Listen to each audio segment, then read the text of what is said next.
11 de notre cours de thérapie pastorale et occultisme sera plus axé sur la critique des cas présentés, c'est-à-dire la méthode que vous devez utiliser pour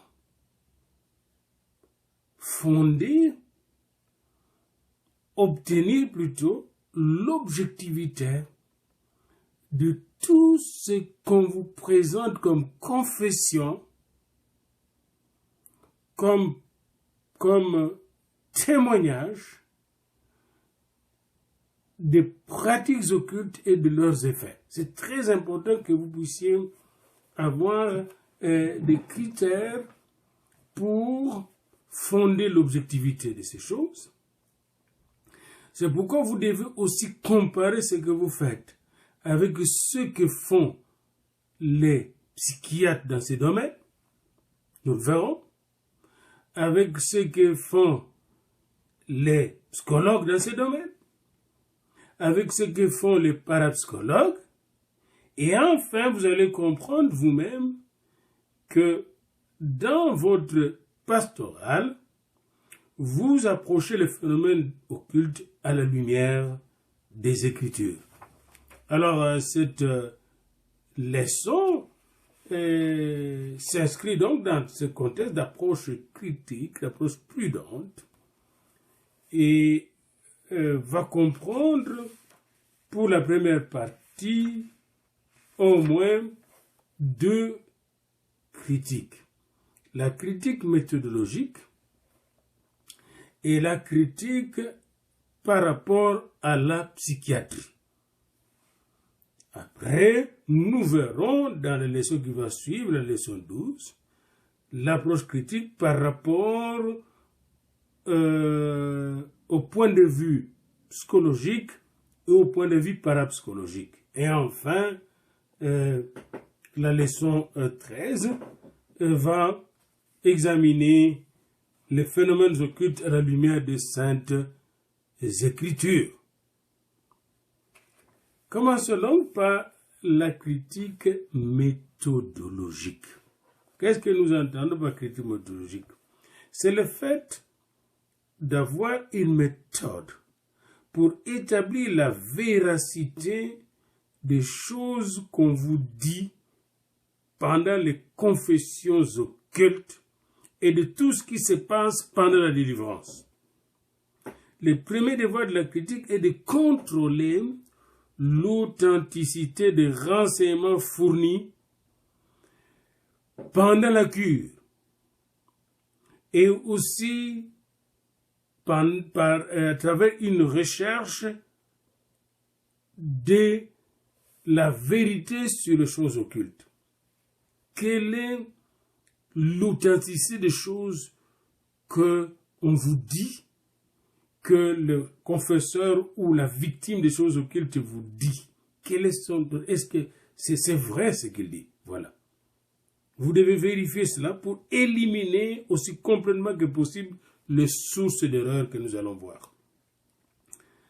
C'est ainsi que, comme Dr. Koudkock, je vous invite à vous attacher à détecter les causes d'inexactitude dans tout exposé que les gens vous font sur leur expérience occulte. Qu'est-ce qui est exact, qu'est-ce qui n'est pas exact? Premièrement, qu'est-ce qu'il faut faire? Premièrement, il faut vous consacrer à la manière d'exposer les cas, n'est-ce pas? Vous consacrez à l'étude de la manière dont on expose la situation ou les cas. Comment se déroule la confession? Est-ce que la personne qui vient confesser est poussée par une autre personne? Ou elle vient spontanément vers vous parce qu'elle se sent menacée dans son existence? Et pendant le déroulement de l'entretien, qui parle le plus? C'est les pasteurs, les chrétiens qui sont là, ou bien la victime? Qui parle le plus? d'où vient l'interprétation des phénomènes que le confesseur ou la victime donne? Est-ce que la personne qui parle est lucide et pas une personne, par exemple, droguée, une personne malade mentalement, une personne qui a sa lucidité? Est-ce que son jugement est lucide? Est-ce que la personne qui se présente devant vous est folle, troublée? Si elle est folle, troublée, la première chose qu'il faut faire, Jésus n'a pas laissé l'autre commencer à parler de sa situation, c'est lui qui vivait dans les tombeaux. Il les a délivrés et là il devenait lucide. Il y a des gens qui perdent leur lucidité. Et pour démontrer que votre foi est solide, que votre Christ est puissant, il faut d'abord délivrer la personne. Je me souviens du cas d'un ingénieur à Gombe qui souffrait de folie. Les psychiatres s'étaient déjà rendus chez lui et a essayé de le tranquilliser pour l'injecter, mais n'a pas pu. Nous l'avons trouvé découragé. Les parents sont venus nous chercher. Nous étions à ce moment-là en Binza. C'était en 81. On est allé avec mon frère Jacques Mpoutou. On arrive. Mpoutou prend la guitare, il joue la guitare. Et pendant ce moment, je prie dans une cellule. Et après, je constate que Mpoutou est avec lui dans ses mains. Il venait d'être totalement tranquillisé par le Seigneur. Et là, il pouvait nous parler de ce qui s'est passé. Mais la première chose, c'est que nous avons d'abord résolu le problème de la folie.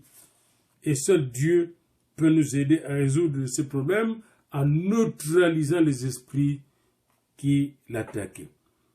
Et à ce moment-là, le jugement de cette personne va devenir plus clair. Mais s'il nous parle en folie, c'est l'esprit-là qui nous parle. C'est pas cet esprit peut mentir, dire n'importe quoi. Comme je dis toujours aux gens, vous avez entendu l'esprit qui a dit qu'il y a des légions. Mais ces légions-là, c'est pas un nom là, le nom légion. Nous sommes nombreux. Mais quel est votre nom? Il dit nombreux, légion. Voyez-vous comment ils savent se cacher, n'oubliez pas. Alors, psychiatriquement, quand on voit une personne qui se présente devant vous, comment on le qualifie? Nous allons le voir tout de suite, là, après. Il y a des possibilités d'erreur de la part de celui qui dit qu'il est possédé. Les possibilités d'erreur sont nombreuses, très nombreuses. Il peut se baser sur une expérience de sa famille. Tandis que lui ne souffre pas nécessairement de ce moment, mais il a peur d'en souffrir. Il peut se baser sur quelque chose qu'il a écouté ou qu'il a suivi à la télévision. Attention aux simples rumeurs. Il faut vérifier toujours si ce qu'il dit est réellement une expérience constatée directement par cet individu. Comme ça, il n'est pas influencé par d'autres personnes, d'autres agents, d'autres expériences. Et il ne faut pas non plus vous influencer cette personne. Votre conclusion peut souvent fausser des témoignages de gens. Pendant qu'ils parlent, ne dites rien. Écoutez objectivement. Et écoutez phénoménologiquement, c'est-à-dire, vous écoutez les phénomènes qu'il est en train de décrire, de présenter. Ces phénomènes, quels sont-ils? Oh, ce sont des revenants que je vois. Oh, ce sont des voix que j'entends. Oh, je sens comme si je suis persécuté tout le temps. Comme si quelqu'un me suit et me dit de faire ceci. Non, je vois comme des renards qui viennent la nuit et qui veulent faire la sexualité avec moi. Vous écoutez phénoménologiquement. Et quand vous écoutez ces phénomènes, phénoménologiquement, vous devez aussi entendre quelle est son intention. Il y a des gens qui parlent seulement pour vous épater. Mais d'autres parlent pour être délivrés. Eh bien, il y a une différence. Celui qui parle pour vous épater va beaucoup raconter des choses mensongères que celui qui vient sincèrement pour être délivré. Il y a aussi des esprits qui parlent et qui se cachent à travers la parole. La parole est utilisée pour se cacher, mais vous allez démanteler ces esprits en restant dans la prière et en posant des questions pointues, comme Jésus avait l'habitude de poser. Qui êtes-vous?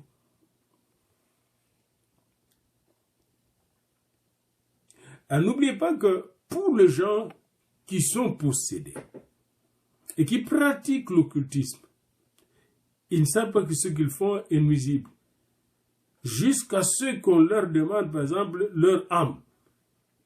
Quand on veut leur demander qu'ils doivent donner des âmes ou qu'ils doivent se donner eux-mêmes, à ce moment, ils paniquent et ils viennent vous trouver. Et c'est sérieux quand ils vous trouvent comme ça.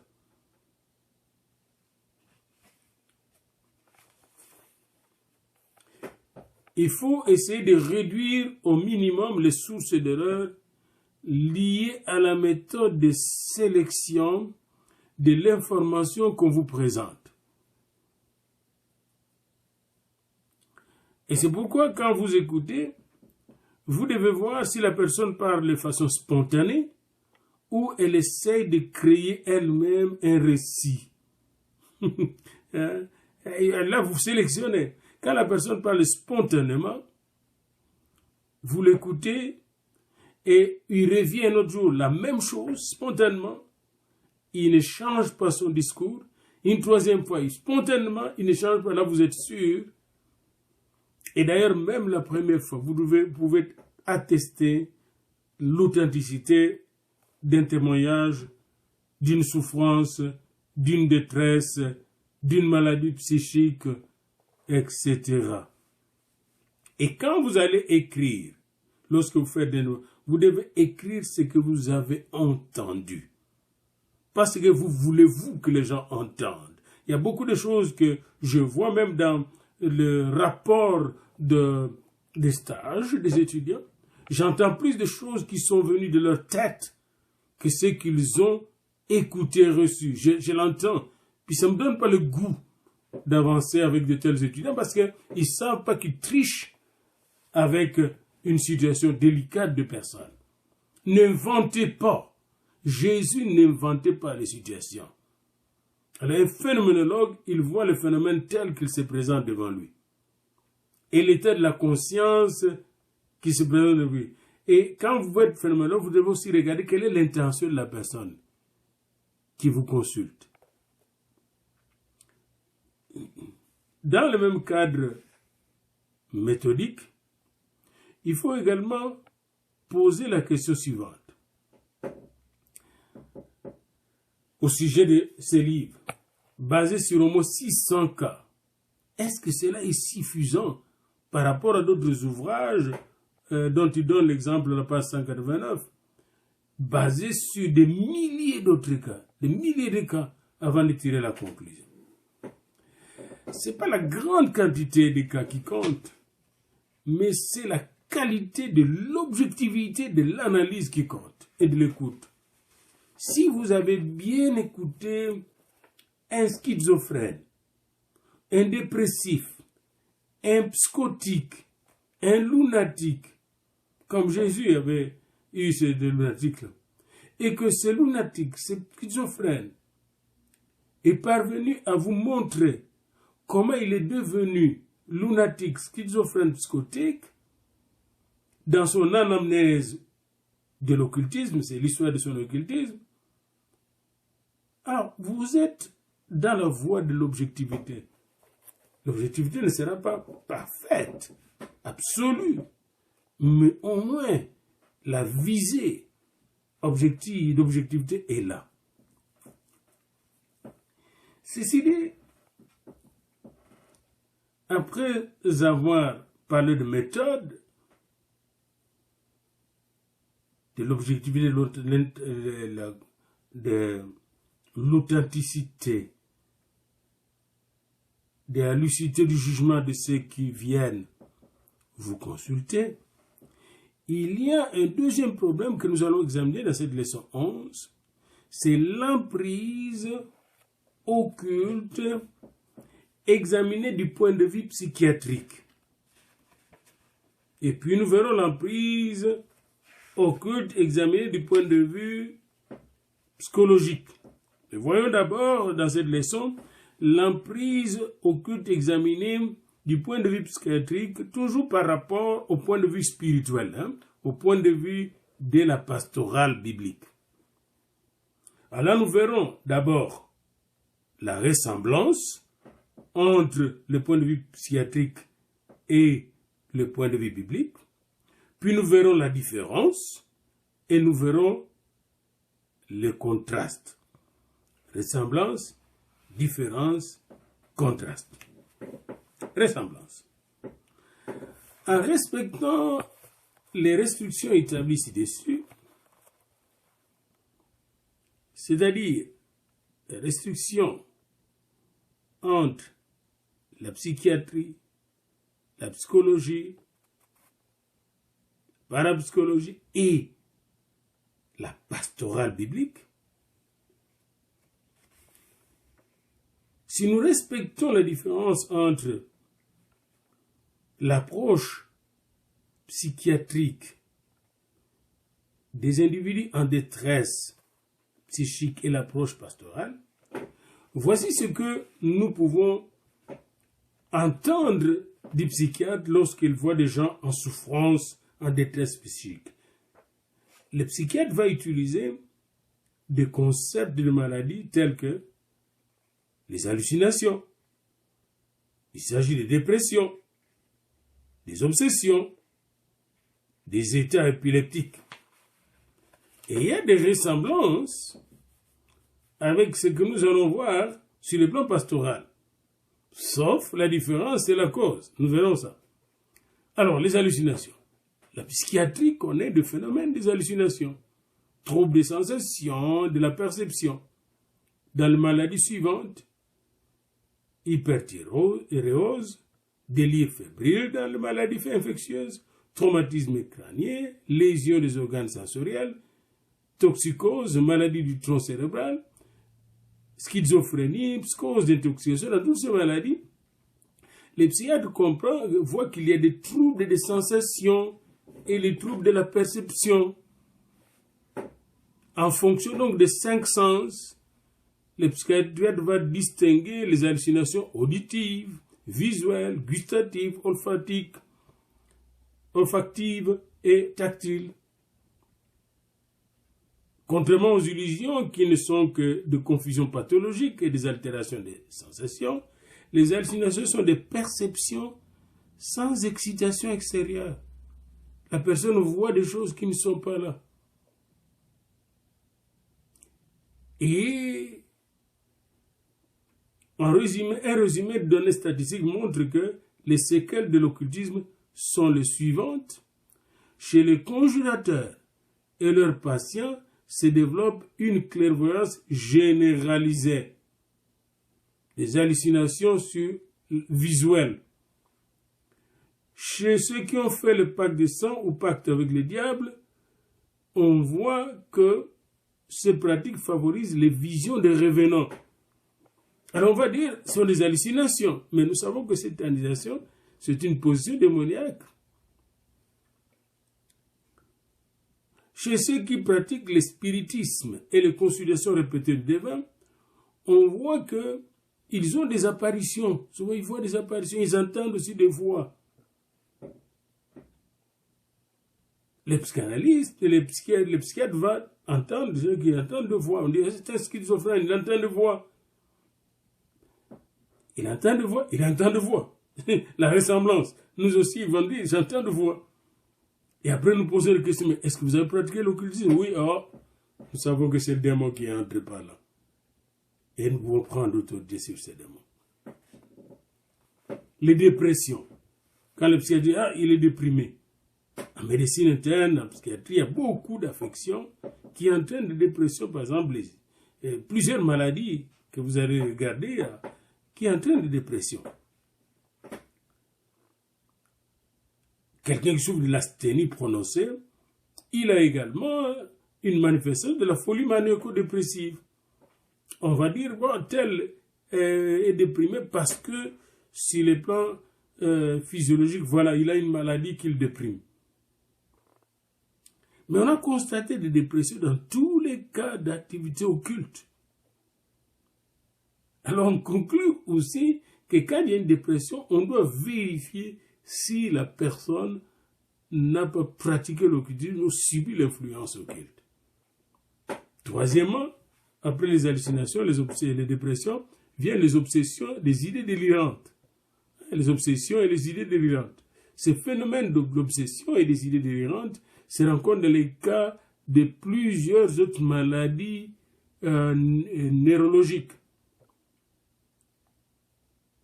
comme le traumatisme crânien, les névroses obsessionnelles, anacaste, les psychoses, schizophrénie, folie maniaco-dépressive. On constate que ces gens-là ont des obsessions et des idées délirantes. Les malades se rendent compte du caractère irréel des images et des idées obsessionnelles. Les idées délirantes, par contre, ne peuvent être corrigées tant que dure l'état dont elles procèdent. Dans la thérapie pastorale, des personnes touchées par l'occultisme, on trouve parmi les représentations obsessionnelles, en dehors de phénomènes psychiatriques, les scrupules maladifs, l'obsession de prononcer de vœux, la hantise de la conversion, de la confession, des réparations et surtout le besoin incoercible de blasphémer. Les gens qui blasphèment, ils répètent blasphème, ils délirent. Et puis on va voir, il a fait le pacte avec Satan, un pacte de sang. Les états de crise. La science médicale connaît de nombreux types de crises. Par exemple, la crise épileptique, l'épilepsie psychogène, les crampes épileptiformes et l'épilepsie hystérique. Des crises comme ça. Par exemple, la jeune fille que le cadre 118 qui avait consulté le docteur Koch, qui souffrait de crises causées par la peur de ne pas trouver de mari. Ces crises se produisaient seulement lorsqu'un jeune homme se trouvait assez près pour la recevoir dans ses bras. La distance était toujours bien calculée. Les psychiatres consultés, que je connaissais bien, nous dit Koch, reconnut immédiatement qu'il s'agissait de crises intentionnelles. Vous voyez? Dans le ministère de cure d'âme, on va vérifier si cette personne n'est pas allée consulter un devin pour se marier. Et c'est très important de savoir. Vous voyez là comment il y a une similitude entre l'approche psychiatrique et l'approche pastorale. La seule différence, c'est que nous allons plus loin dans la recherche de la cause. Parlons maintenant de la différence.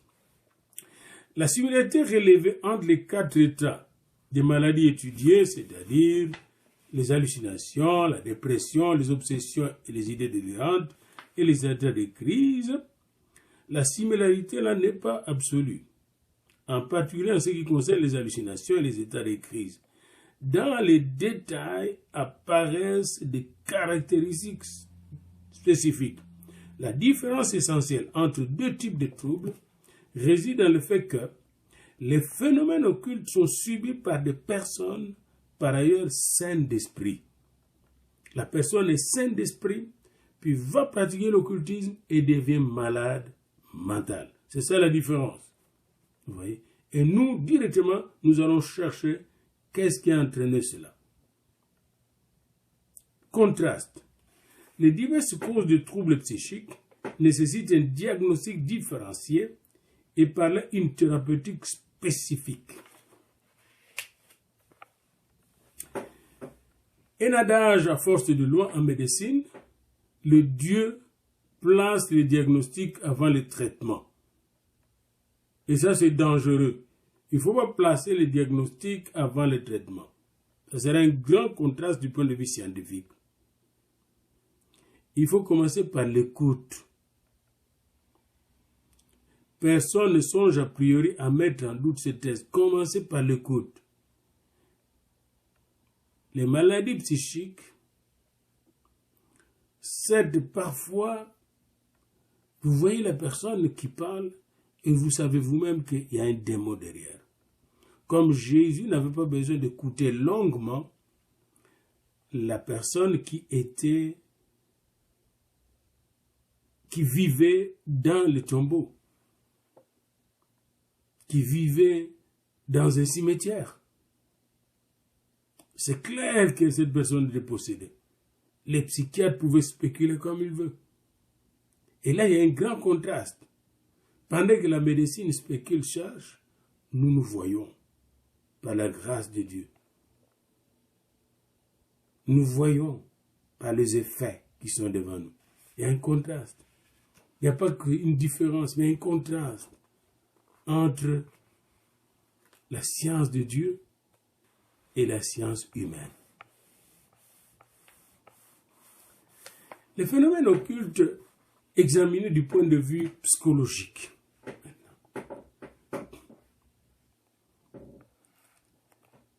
Du point de vue psychologique, les psychologues, lui, ils regardent ces phénomènes comme des manifestations morbides du psychisme humain. Alors il va voir comment fonctionne ce psychisme. Comment fonctionne ce psychisme? Il va voir l'expérience amassée par ce psychisme, les idées amassées par ce psychisme. Si la personne vit, par exemple, dans un village où on parle chaque jour de démons, de sorciers, tout ça, les images emmagasinées vont commencer à fonctionner dans cette personne et vont être projetées dans le rêve, etc. Alors, une approche idéétique, c'est-à-dire des idées. Comment les idées se produisent en nous, va limiter le psychologue. Il va dire, vous parlez de démons, je ne comprends pas de quoi vous parlez. Le démon n'est qu'une idée. Ce sont des idées, on l'a bombardé tellement avec ces idées que la personne fonctionne comme ça. L'emprise classique de l'occultisme sera considérée comme une emprise idéologique. Alors pour le psychologue, il suffit de l'enlever de ce milieu-là, ou de cesser de lui parler de fantômes, de revenants, etc., pour que la personne arrête de fonctionner comme ça. C'est comme ça que le psychologue fonctionne. Mais ça ne marche pas souvent, ces idées-là. Parce que un médium, par exemple, qui a des idées de se suicider, pouvait l'enlever des cercles médiumniques sans le délivrer.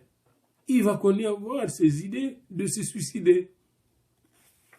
Et il va risquer de se suicider devant son psychologue.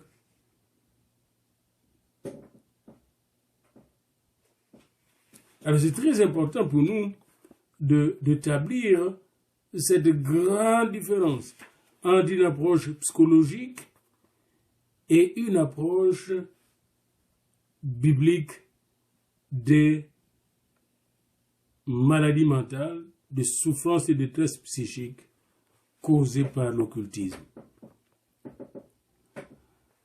À la page 208, notre auteur de référence, Dr. Koch, analyse l'ouvrage du professeur Oesterreich sur la possession. Le professeur Oesterreich étudie de façon détaillée les caractéristiques, la forme, la nature, la genèse et la guérison de possession. La manifestation extérieure de l'état de possession est une métamorphose complète de la personnalité. Une personne possédée se métamorphose complètement, n'est plus elle-même. le sujet semble dominé par une individualité étrangère que psychologiquement et psychiatriquement on ne peut saisir, comprendre. Les symptômes du passage d'une personnalité à l'autre sont les suivants. Brusque changement de l'expression du visage, qui passe de l'amabilité à un rictus hideux, altération subite de la voix, une basse profonde succédant par exemple à un soprano aigu, la voix change, et l'adoption d'une nouvelle manière d'être et de sentir. Cette triple modification, c'est-à-dire changement physique du visage, changement de voix et changement de manière d'être, de comportement, cette triple modification s'accompagne généralement de troubles moteurs violents, accès de délire furieux, agitation forcenée, désordonnée des membres, contorsion, folie de destruction, acte de brutalité envers l'entourage. Et j'ai vu dans ces cas-là, vous voyez, la personne se débat et puis, comme dans une famille, on va maintenant, puisque non, appelez le pasteur Diafoula. Appelez le docteur Diafoula. Et c'est toute la différence. Quant à l'aspect, ça c'est l'aspect objectif de la possession extérieure, vous voyez ça, c'est objectif. Il y a l'aspect subjectif de la possession. Quant à cet aspect, Osterrich distingue la forme somnambule et la forme lucide. Dans la forme somnambule, on voit l'individu qui perd l'état conscient primaire et émerge en lui au cours du paroxysme un deuxième moi. Les paroles s'opèrent brusquement et sans transition. L'état conscient premier s'efface et la mémoire disparaît.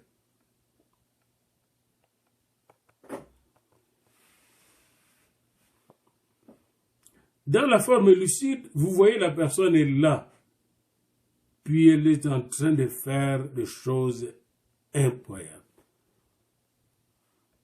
Pour une femme musulmane, elle va enlever son voile et commence à enlever les habits et tout ce qu'elle ne fait pas. Le recours à la terminologie française permet en outre de distinguer entre autres possession et obsession. L'obsession est le terme plus général qui englobe tous les états de contrainte, y compris la possession. Toute contrainte, domination extérieure sur l'individu. Par possession, on désigne le somnambulisme diabolique, état dans lequel la victime ressent la deuxième identité comme une présence démoniaque. Quelqu'un est possédé quand une deuxième identité, qui n'est pas son identité, domine sa voix, sa face, son comportement, sa manière d'être. Ce n'est pas la personne même qui est. C'est une autre personne qui est en train d'être, de l'utiliser, de parler en elle, une autre voix qu'on entend. Et quand la délivrance intervient, eh bien la voix là va disparaître, la face va disparaître, la seconde face va disparaître, le deuxième comportement va disparaître. Le problème le plus délicat, c'est celui de la nature de la possession. Plusieurs points de vue sont à considérer. Selon Osterrich, le commun dénominateur de ces différents états n'est pas le dédoublement de la personnalité ni l'apparition d'une nouvelle individualité, mais une transformation fonctionnelle du moi normal. Il exclut donc l'intrusion d'une seconde personnalité dans la conscience du sujet. Il ne s'agirait que d'une modification de l'état conscient du premier. Je ne suis pas d'accord avec lui. Pour moi, personnellement, d'après mon expérience, parce que j'en ai acquis depuis 1978, et je suis un expert un peu, dit par la grâce de Dieu, il y a un deuxième moi, qui n'est pas le moi de l'individu, qui vient contrôler l'individu. Il ne s'agit pas de la transformation de la personne individuelle, mais d'un deuxième individu que nous chassons d'ailleurs. et que les psychiatres, les psychologues ne peuvent pas chasser parce qu'ils n'ont pas reçu le pouvoir. Nous avons reçu le pouvoir et l'autorité de les chasser. Et nous pouvons voir l'individu. Et dès que ce moi démoniaque qui part, quitte l'individu, le moi démoniaque, la personne change. Alors, dans la possession, moi, je distingue, premièrement, la première étape, c'est l'étape des oppressions. Des oppressions. Première étape. Tu sens qu'il y a une oppression. Quand j'arrive là, quand je parle avec cet individu, quand ce soir m'arrive, je suis comme opprimé, étouffé, fatigué, abattu. Et après cela vient une deuxième étape, la dépression. On est déprimé. Oppression, dépression, avant d'être possédé. Alors il faut faire attention, dès que tu commences à faire des déprimes, des crises, et puis tu reviens, des crises, et puis attention, parce que tu vas aller finalement dans la possession. N'oubliez pas les étapes de la possession d'après le docteur Diafouila. Vous pouvez me citer. Ce n'est pas encore écrit, mais dans l'écriture orale et dans ma cassette, il y a d'abord les oppressions, différentes oppressions. Vous avez parlé avec ces individus, il est opprimant, il est opprimant. Il vous insulte, il vous abaisse. C'est comme je suis ton oncle, c'est déprimant. Puis tu commences à te déprimer, à te décourager, à avoir un dégoût de la vie. Tu commences à faire des crises. Quand tu es parti de l'oppression à la dépression, puis finalement vient la possession. Ah, c'est très important. Pour parler brièvement de la genèse et de la guérison des états de possession, selon Dr. Koch, nous devons premièrement tenir compte de l'histoire des religions pour lui. Moi, je ne sais pas qu'est-ce que l'histoire des religions vient faire là. Mais dans l'Antiquité, la possession n'impliquait pas nécessairement de troubles psychiques. Il ne s'agit pas alors de possession. On attribuait déjà les atteintes physiques à des influences démoniaques. Aujourd'hui encore, les primitifs considèrent que la maladie corporelle est une forme de possession. Les sortilèges de défense se concentrent par conséquent sur l'expulsion des esprits maléfiques. Ce stade rudimentaire a fait place à une conception plus évoluée chez les peuples dits civilisés. Alors ici, c'est son anthropologie que je ne suis pas. Parce que je retrouve en Occident des gens qui croient que quand ils sont malades, on leur a lancé des sorts. Et qui sont des blancs purs, parfois des scientifiques. Donc, ils sont des primitifs. Voyez-vous, parfois quand nous écrivons, nous devons faire très attention à notre anthropologie, notre vision de l'homme. Notre Weltanschauung, notre vision du monde. Si vous êtes dans une vision raciste du monde, vous allez voir les autres civilisés, les autres qui ne sont pas comme vous, comme moins civilisés. Ici, il ne s'agit pas d'être moins civilisé ou plus civilisé. On peut être plus pauvre et plus riche. Et ça n'a rien à voir avec la possession. Un très riche peut être possédé, se suicider. Un très riche peut être malade, puis chercher à aller se faire guérir chez le médium. Ça n'a rien à faire avec la civilisation et la non-civilisation. Je m'excuse, mon cher Koch, je ne te suis pas dans le premier paragraphe de votre livre à la page 110. Et ça s'appelle aussi la critique scientifique. Mais une deuxième possibilité est que la possession se propage par contagion psychique. Et ça, c'est vrai, ce qui est dit dans le deuxième paragraphe. On a souvent constaté dans le passé que l'entourage de personnes atteintes était affecté à son tour. Et ceci explique les épidémies de possession et la contamination des prêtres exorcistes eux-mêmes. Vous êtes dans un groupe où on parle toujours des démons, puis vous êtes tous démonisés. Il y a de l'occultisme là-dedans. Faisons très attention à ça. C'est pourquoi nous avons toujours besoin d'avoir les yeux fixés sur Jésus, le chef et le consommateur de la foi. Et à travers Jésus, nous avons la victoire, nous avons la gloire, nous avons la force. Et nous triomphons dans la lumière de Dieu, pour la gloire de Dieu, n'est-ce pas, contre le monde des ténèbres. Nous vivons pour Dieu, pas pour parler des mots tout le temps. Les réactions hystériques volontaires sont également un genre d'imitation. L'instinct normal qui pousse les enfants à copier leur entourage indique une tendance analogue. Et des gens, tu les mets dans ce milieu, puis ils sont faibles, puis ils commencent à dire hey, « je pense que je suis possédé moi aussi ». La position peut être causée par une hallucination, un rêve bouleversant, une folie résiduelle, provenant d'un délire fébrile chez un individu instable et très crédule. Tu vas faire très attention quand vous avez des petits-enfants instables, surtout à l'âge de l'adolescence, eh bien la possession peut avoir lieu.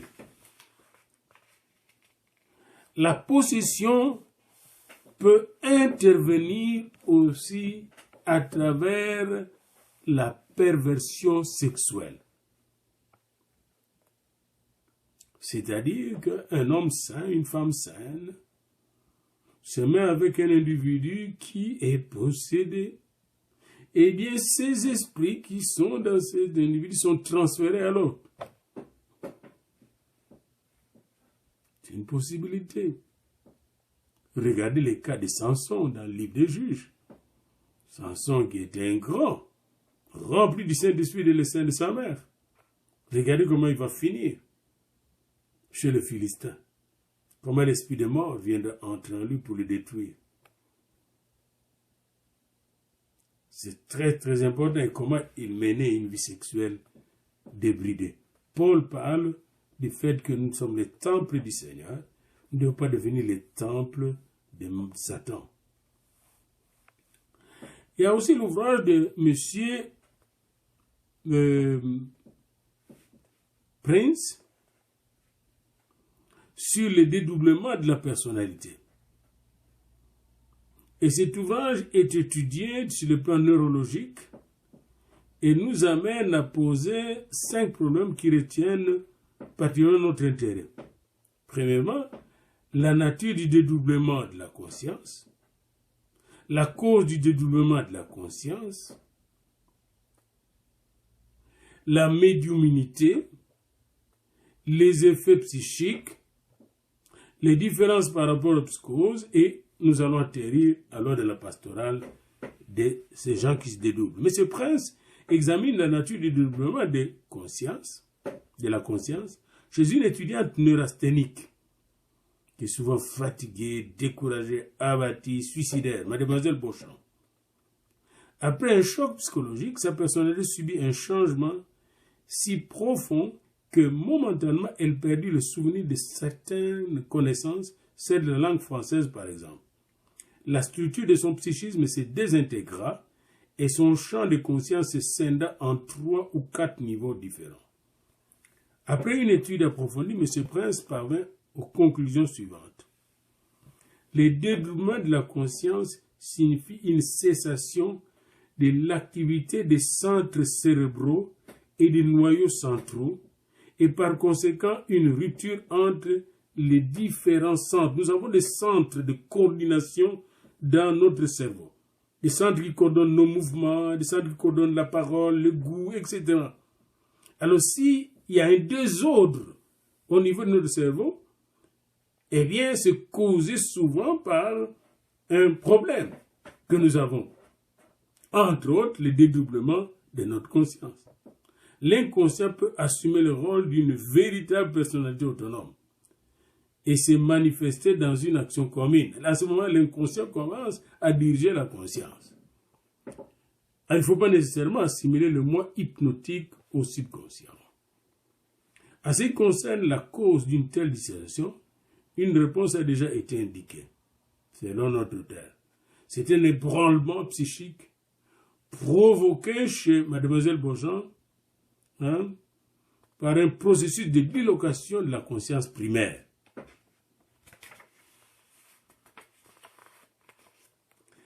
C'est la corrélation entre la dissociation et la médiumnité serait examinée sur la base des cas présentés par le psychologue Prince. Demoiselle Bonchamp, il nous est dit que parmi les divers effets de dédoublement dont elle souffrait, se trouvaient de nombreux phénomènes parapsychologiques tels que l'écriture automatique, la divination à l'aide de bouts de cristal et les hallucinations. Donc on voit que c'est des femmes médiums qui pratiquaient l'écriture automatique,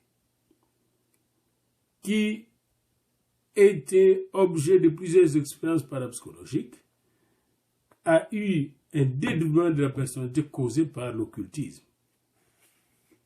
Et les conséquences psychiques sont tout à fait analogues aux conséquences, à toutes les autres conséquences psychiques que nous avons lorsque nous examinons des gens ayant pratiqué ou pratiquant l'occultisme. Du point de vue médical, la relation entre la dissociation, le dédoublement de la personnalité et la psychose est intéressante. Le psychologue Prince prend la peine de souligner les contrastes entre les phénomènes de dissociation et les maladies mentales. Doris Fisher est une réfutation vivante de l'opinion que la médiumnité serait en soi pathologique, bien qu'elle implique une sorte de dédoublement de la personnalité. Aussi longtemps que Doris Fisher souffrait de la dissociation anormale aiguë, elle ne manifestait que peu de facultés médiumniques, dont elle donna de preuves tangibles. Lorsqu'elle était en parfaite santé physique et intellectuelle, elle pratiquait le médium. Mais ce n'est pas une réfutation. Ça veut dire que pendant qu'elle pratique le médium, la médiumnité, le démon le laisse fonctionner normalement. Et dès qu'il a terminé, dédoublement de la personnalité. Donc, qu'est-ce qui cause cela? La médiumnité. Alors, il est donc très important d'établir clairement le rapport entre la pratique de l'occultisme et les maladies mentales, même au plan psychologique. Si on regarde au plan parapsychologique, à partir de page 219, la réalité objective des phénomènes occultes est bien établie. On distingue deux courants de la recherche parapsychologique selon les méthodes employées et les sujets examinés. L'une des écoles fait de l'expérimentation, l'autre observe systématiquement les crises spontanées. Quand les deux écoles se mettent ensemble, l'école qui fait de l'expérimentation et l'autre qui observe, on constate que ceux qui font l'expérimentation de choses parapsychologiques, ceux qui font des expériences parapsychologiques, finissent toujours mal leur vie. Suicide, accident de vol, mortalité et folie, etc. dans leur famille. On constate que les expériences parapsychologiques causent aussi des maladies mentales, tant au niveau individuel qu'au niveau de la famille. Et il est intéressant de voir la prépondérance de facteurs inconscients. Pendant qu'il y a perception extrasensorielle, influence extrasensorielle, apparition extrasensorielle, le médium semble être inconscient. Et l'inconscience, tout en étant actif, le fait d'être inconscient tout en étant actif, est un signe de possession claire, bien établi. Toutefois, nous devons être très prudents et ne pas établir un diagnostic prématuré de possession démoniaque. Les occultistes convaincus, les spirites et malheureusement aussi les chrétiens simplistes concluent souvent sans réfléchir à la présence d'esprits et de démons, alors qu'il n'est pas du tout nécessaire d'en arriver là. Il faut discerner les esprits. Il y a des cas limites, des phénomènes inexplicables. Mais il faut faire très attention de ne pas être trop rationaliste. Car les rationalismes risquent de nous jouer des tours. La raison n'est pas capable de tout expliquer, de tout comprendre. Comment la raison peut-elle expliquer la voyance provoquée par des maladies ou provoquée par des esprits?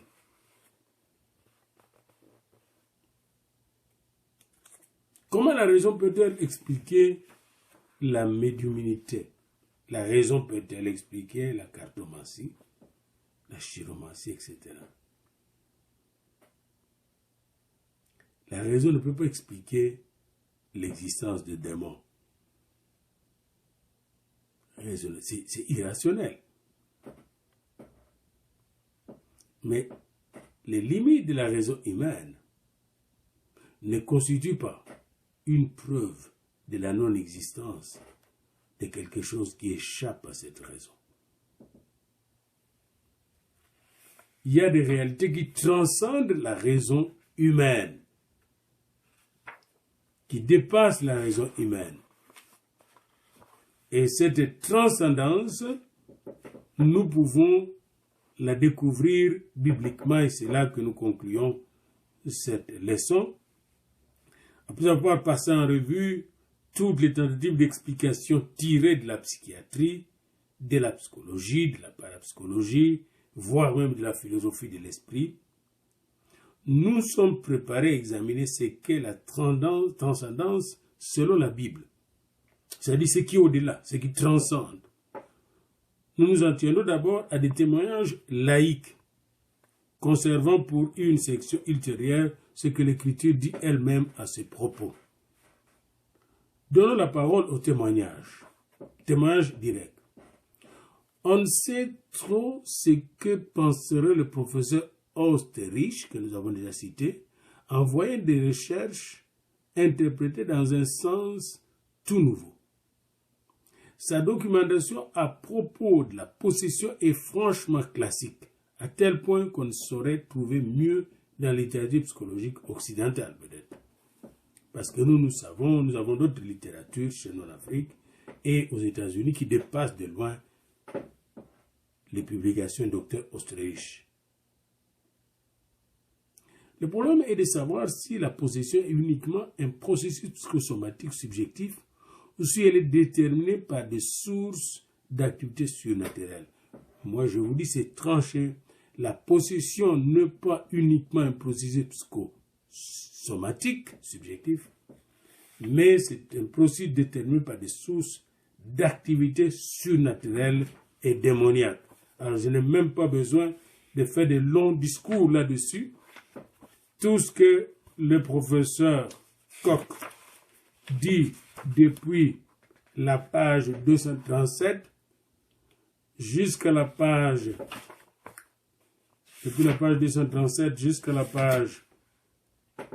245 sur la possession nous a été déjà attesté dans notre expérience pastorale. Il y a une action surnaturelle qui fait qu'une personne soit possédée.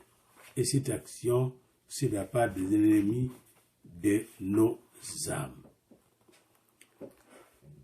Ceci dit, après cette leçon,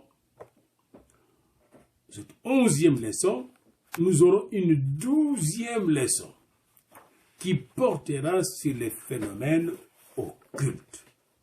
Maintenant, c'est le phénomène occulte à la lumière de la Bible. Maintenant, comme toujours, voici quelques questions pour cette leçon. Premièrement, du point de vue de la critique objective, quels sont les critères pour qu'un témoignage d'expérience occulte ayant causé des détresses psychiques et spirituelles soit accepté? Quels sont les critères?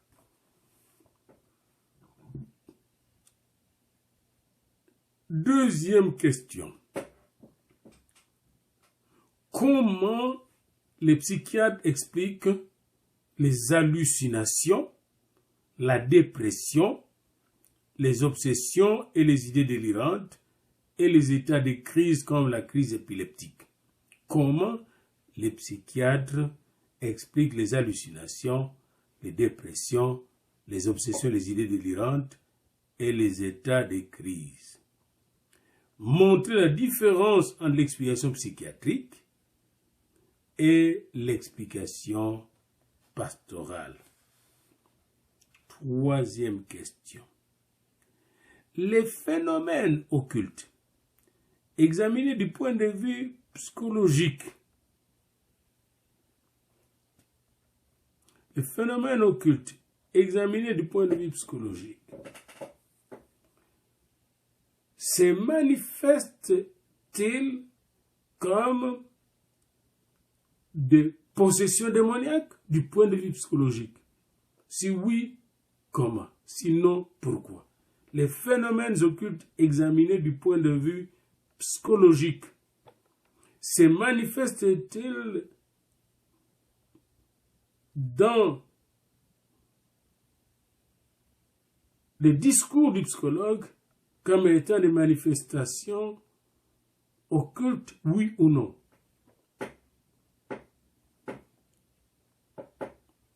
Quatrième question. Selon les résultats de recherches parapsychologiques, les réalités des phénomènes occultes, la réalité des phénomènes occultes plutôt, la réalité, et pas les réalités au pluriel, la réalité des phénomènes occultes est-elle confirmée, oui ou non? Selon les recherches parapsychologiques, la réalité objective des phénomènes occultes est-elle confirmée, oui ou non?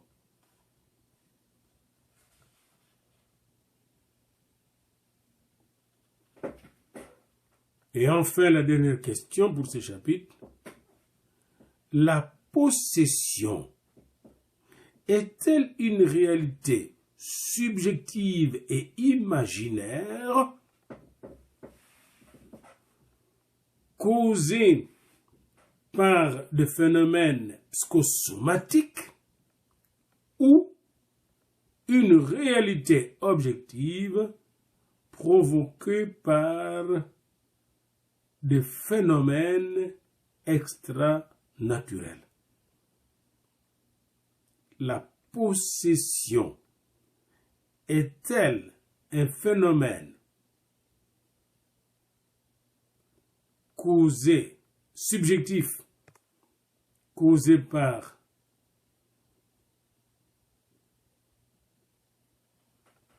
une expérience psychosomatique, ou alors un phénomène objectif, la possession, causé par des réalités extranaturelles? Et enfin, décrivez les 3 étapes de la possession selon le docteur Diafuila. Les 3 étapes de la possession selon le docteur Diafuila. Et donnez 3 symptômes d'un possédé. 3 étapes et donnez 3 symptômes d'un possédé. Je vous remercie d'avoir suivi avec attention cette leçon.